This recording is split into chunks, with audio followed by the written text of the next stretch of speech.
Viktor, the prodigious crippled Zaunite scientist who has climbed his way to the highest heights through merit, embodies the future. Limited by his corporeal form, much like some of the greatest artists of our time, say Frida Kahlo, he dreams of transcending it and leaving a long-lasting legacy. Legacy is always the most interesting of themes to explore in stories, and in Arcane we get a glimpse of what true legacy looks like. Names and feats fade, yet actions that change the paradigm and are then taken for granted, they are true legacy. How many of us know the names of those responsible for the internet or computer coding? 30 years ago, this channel couldn't have existed, and now we don't hesitate to subscribe to brilliant work. Subscribe. It's important to understand that Viktor's physical limitations are what challenge him to assume an unlimited potential. He takes the pain and the brunt of his barriers and creates incredible beauty from them.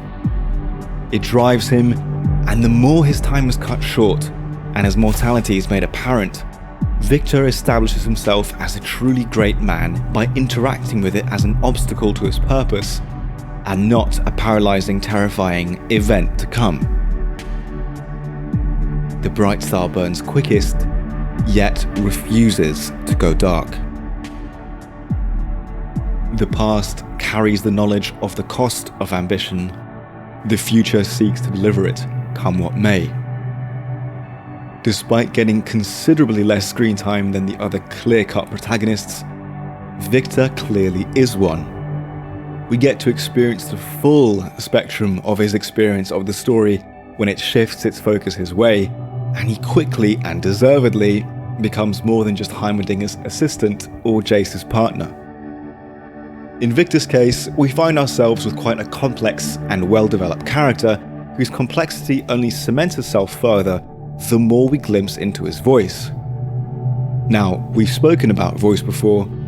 This is the divine signal you need to go and watch part 1 of this breakdown. So, to save time, let's refer to voice as essence. From a very young age, Viktor has had to fight for his place in the world, experiencing the very best of people in those that recognized his incredible merit, and having experienced the worst through those that shunned him for what he embodies. Given a measured view of the world he inhabits and its clear duality, Viktor makes the more courageous decision to see the best in people. Films and TV often depict difficult decisions with a great manner of banality. How many times have you witnessed a sacrifice you felt nothing for? The key difference in Arcane is how intelligently these decisions are portrayed. Viktor isn't naive or blindly kind-hearted. He's measured and intelligent with approach to situations. He doesn't shun his curiosities or those of others because he has lived the effects of self-belief and has been the target of those trying to demolish it. What's more, he's distinctly aware of it. So in light of all of these factors, he makes the careful choice to believe in others the way those important few believed in him. This is especially true when he interacts with ambitious people. Easy to write off due to his socio-economic and physical standing, Viktor is an individual to be truly reckoned with. He's able to take crude materials and ideas and enhance them, extracting their potential beauty and brilliance. It's in this light that he sees the Undercity and the work that brings him meaning. Much like Vanda, he seeks a purpose that transcends him. Vanda, firmly loyal to the lanes, finds a better way to protect them. Viktor, being the embodiment of everything good both sides have to offer, seeks to elevate life for all. These aren't easy ambitions to reckon with, as the show makes clear, but for Viktor, it changes his worldview. Viktor knows what is needed to achieve his lofty dreams, and the conditions are nothing short of gargantuan. Firstly, identifying the correct means. Being a Zaunite, Viktor knows the impact that technological and scientific breakthroughs reap on his people. Shimmer, a single substance, shows how versatile and devastating these advances can be. Needless to say, he would need to be massively conscientious. Secondly, he would need to spring himself beyond the societal confines that restrain his glimmering potential, risking losing everything he's built to reach his comfortable position. Lastly, Viktor would need to finesse death. The more time plays its unrelenting tune, the more his body fails him. Delivering this potential, this future, thus becomes conditioned by the very concept of death. It's not that he fears it, it's more so that death is a hindrance, a cruel party stopper. The more it shows itself to him, the more his will rises to meet it. You could argue the magic has already got a hold of Viktor at this point, or you could equally as reasonably ask, if a future is not an option, what leaps in your decisions and actions would you be more likely to consider? Would your thinking shift drastically so as to keep up with a time you don't have?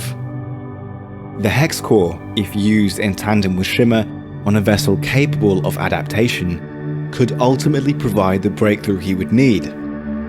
But there's only one subject he's willing to test it on: himself. Coming to terms with his ability to make extreme decisions that toe the fine line of morality, we approach the lowest point in his arc. Much like Vander, Heimerdinger senses the folly of the young and desperate who have not lived the consequences of their future actions.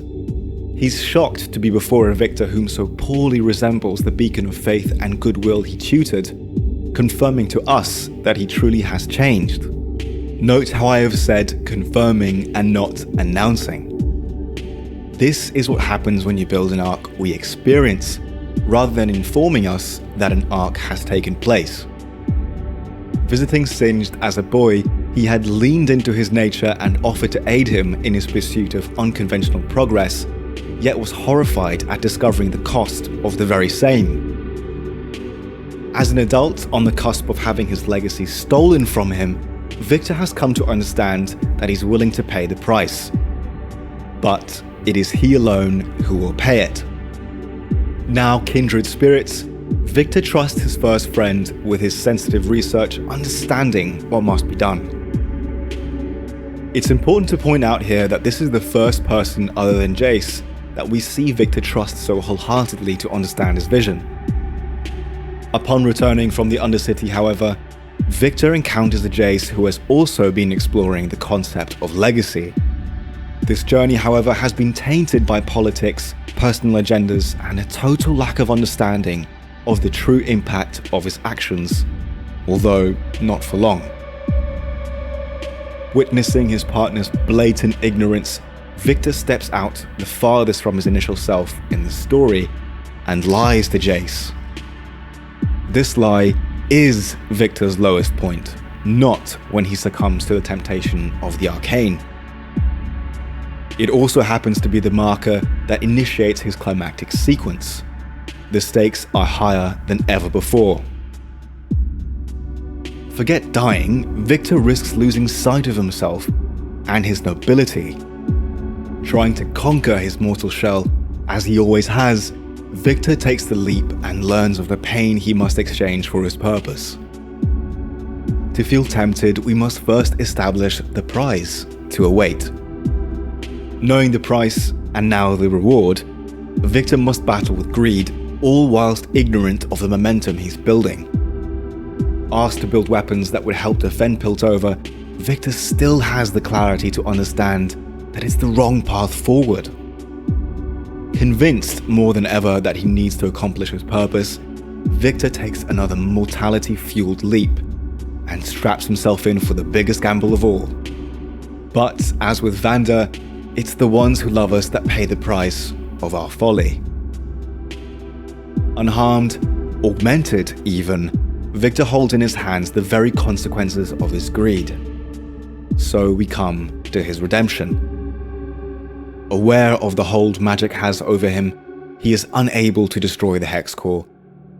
Feeling himself a failure, Viktor only fails in being unable to see the scope of his grandeur. His inventions revolutionize the world he lives in, changing the very nature of the city, the very paradigm, all whilst restricted to an initial base form, much like himself.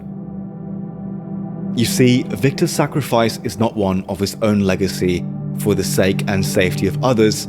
It's sacrificing his legacy despite knowing it could save him if it leads to the path of ignorance. Vander learns how his actions impact those he vows to protect. Viktor chooses to suffer the impact because he knows the lives of others deeply.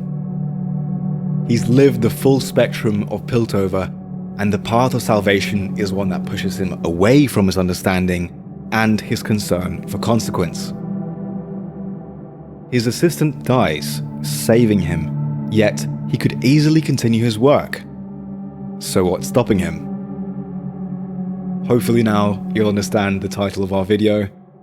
To those of you who are aware of the direction Viktor's character is about to take, I can only hope that we're about to witness a masterclass in storytelling in the coming season. Thank you all again for watching. For more character-based video essays, please look to this channel.